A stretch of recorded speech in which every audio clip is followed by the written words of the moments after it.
பீர்க்கங்காயோட தோலை வச்சு ஒரு சூப்பரான துவையல் ரெசிபி தான் இன்றைக்கி பண்ண போகிறோம். சாதத்துக்கு, இட்லி, தோசைக்கெல்லாம் செம்மவே சூப்பராக இருக்கக்கூடிய ஒரு சூப்பரான துவையல் தான். துவையலோட டேஸ்ட் பார்த்திங்கன்னா செம்ம அட்டகாசமாக இருக்கும். எப்போ நீங்கள் பீர்க்கங்காயில் வாங்கி ரெசிபி பண்ணுறீங்க அப்படின்னா இந்த தோல் மட்டும் வேஸ்ட் பண்ணிடாதீங்க.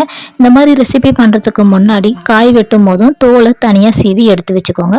ரொம்பவே குயிக்காக பண்ணிடக்கூடிய ஒரு சூப்பரான துவையல் ரெசிபி தான்.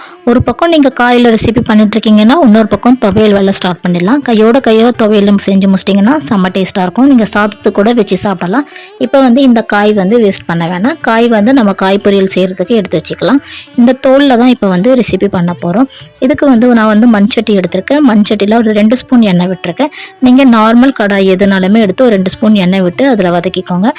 ஜஸ்ட் இந்த தோலோட குவான்டிட்டி நம்ம எவ்வளோ போட்டிருக்கோமோ அதுலேருந்து ஆஃபாக வர வரைக்குமே நல்லா வதக்கி எடுத்துக்கோங்க. கொஞ்சம் ஆஃபாக குறைஞ்சதுக்கப்புறமா எடுத்து வேறு ஒரு பிளேட்டில் தனியாக மாற்றி வச்சுக்கலாம். இல்லை ஒரு மிக்ஸி ஜாரில் கூட போட்டு வச்சுக்கோங்க.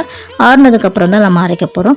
மறுபடியும் அதே பேனில் உங்களுக்கு எண்ணெய் இருந்தால் ஓகே, எண்ணெய் இல்லைன்னா கொஞ்சமாக எண்ணெய் சேர்த்துக்கோங்க. ஒரு 4 பல்லு பூண்டு சேர்த்துக்கோங்க. 1 ஸ்பூன் உளுத்தம்பருப்பு சேர்த்துக்கோங்க. கடலைப்பருப்பு 1/2 ஸ்பூன் சேர்த்துக்கோங்க. கடலைப்பருப்பு பார்த்தீங்கன்னா ஆப்ஷனல் தான், உங்களுக்கு வேணும்னா நீங்கள் சேர்த்துக்கலாம். காரத்துக்கு காஞ்ச மிளகா உங்களுக்கு எந்த அளவுக்கு வேணுமோ அதுக்கேற்ற மாதிரி சேர்த்துக்கிட்டு கூடவே 2 பத்த தேங்காய் பத்தையை கொஞ்சம் துருவியும் சேர்த்துக்கலாம். இல்லை இந்த மாதிரி கட் பண்ணி கூட சேர்த்துக்கோங்க.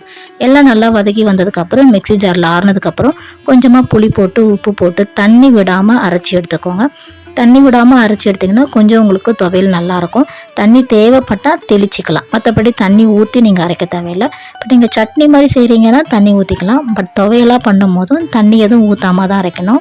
ரொம்ப குயிக்காகவே பீர்க்கங்காய் துவையல் ரெடி ஆகிடுச்சு. இப்போ வழக்கம் போல் தாளிப்பு நீங்கள் எப்படி தாளிப்பீங்களோ அது மாதிரி தாளிச்சிக்கலாம். எண்ணெய், கடுகு, கொஞ்சம் உளுத்தம்பருப்பு, பெருங்காயத்தூள், காஞ்ச மிளகா, கருவேப்பிலை சேர்த்திங்கன்னா தாளிப்பும் ரெடி ஆகிடும்.